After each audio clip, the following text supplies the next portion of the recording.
Hello, Namaste. Myself Vaibhav from Tavaga. Today we are going to discuss 10 do's and don'ts of stock investing. Share market में invest करने के 10 नियम.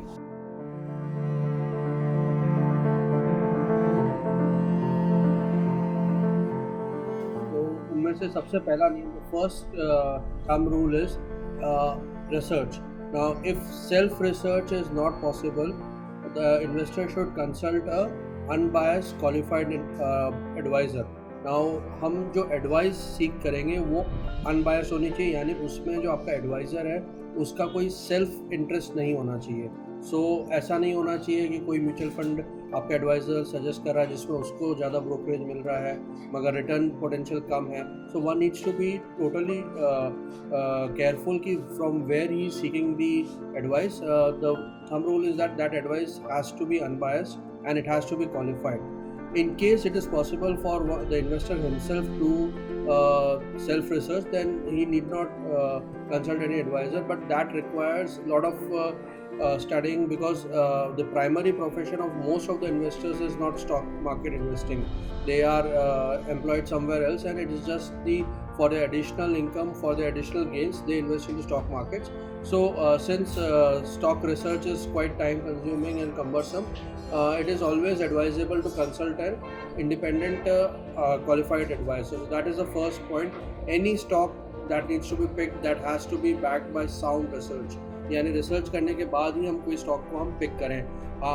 Unnecessary जो social media पे, WhatsApp पे, Telegram पे आपको जो टिप्स आते हैं, स्टॉक टिप्स आते हैं, वो सब को हमको एक्चुअली अवॉइड करना चाहिए. सेकेंड पॉइंट है कि all the money should not be invested at one go, यानी सारा पैसा हम एक ही साथ मार्केट में नहीं लगाएंगे. थंब रूल मैं ये कह सकता हूँ कि आपके पास हमेशा इतना पैसा होना चाहिए कि जब करेक्शन होता है मार्केट में तो जितना आपने इन्वेस्ट किया उससे ट्वाइस पैसा आपके पास होना चाहिए, यानी 2 times आपके पास कैश रहना चाहिए. So what I am trying to say out here is that to take the advantage of market correction, one needs to have at least twice the cash of the value of his current portfolio. So that needs to be taken care of. Third point is, if the investable corpus is less, intraday trade should be preferred. यानी कि अगर आपके पास invest करने के लिए पैसा कम है तो आप डिलीवरी कॉन्ट्रैक्ट्स के प्रति ना जाएं, आप इंट्राडे करें, यानी बाय एंड सेल करें. तो वो आप में उसमें ये होगा कि आपका एक्सपोजर जो होगा ये कम आएगा और आपका जो मनी एलोकेशन हो रहा है वो भी कम रहेगा. फोर्थ पॉइंट जो मैं कहना चाहूँगा कि it is better to do an SIP in good quality stocks for the long term. यानी हम जैसे म्यूचुअल फंड में SIPs करते हैं, वैसे ही हम गुड क्वालिटी स्टॉक्स में हम 4 या 5 स्टॉक सेलेक्ट कर लें, उनको monthly irrespective of their market price हम उसमें SIP कर दें, यानी हर महीने हम अपना जो बजट है उस हिसाब से उसमें पिकअप करते रहते हैं. लॉन्ग टर्म में ये बहुत अच्छे रिटर्न्स यील्ड करेगा. Next point is that one should avoid the concentration risk in particular sector and stock. यानी कि हम एक ही सेक्टर या एक ही स्टॉक में एक्सपोजर अपना सारा नहीं शिफ्ट करना चाहिए. It may be possible that one particular sector is looking very attractive. यानी for example, जब when there was lockdown, IT was looking very attractive, pharma was looking very attractive, but that doesn't mean that we park all our money in one sector only. So हमको ये ध्यान रखना है कि सारा पैसा हम एक ही सेक्टर में ना डालें, because you never know when that sector falls out of the gains. So हमको थोड़ा diversify करना बहुत ज़रूरी है. Next point is that if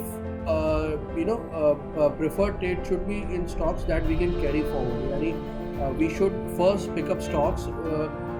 If we cannot do an intraday in them, we can carry forward, as in we can take delivery of them. So हम उन्हीं stocks में invest करें जो कि वेल रिसर्च्ड है और जिनको हम डिलीवरी के हिसाब से लॉन्ग टर्म कैरी फॉरवर्ड कर सकते हैं.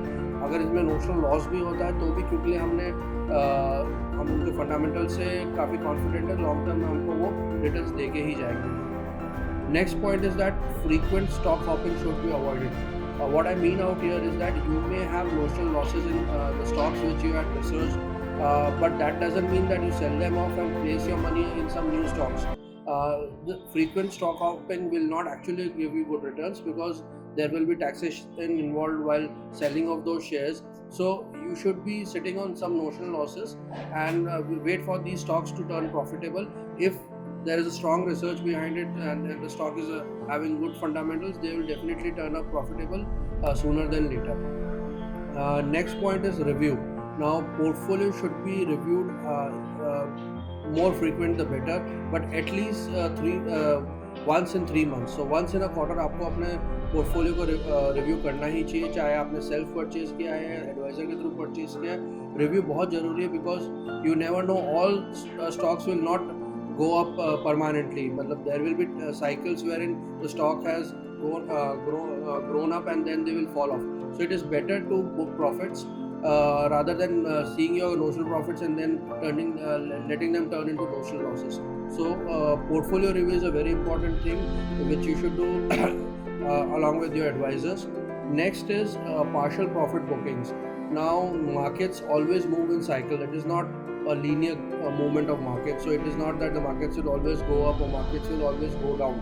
So one need to be careful that partial profits, whatever 10, 20, 40% benchmark, whenever that stock trigger is hit, you should book those profits and sit on cash and wait for the correction to happen to deploy again those profits. Last is F&O.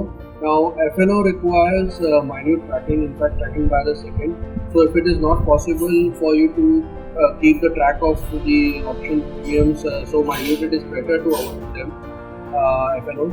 In nutshell and in conclusion, I would say it is more important to preserve your capital rather than making quick gains in few trades and losing more than what you have earned in other trades.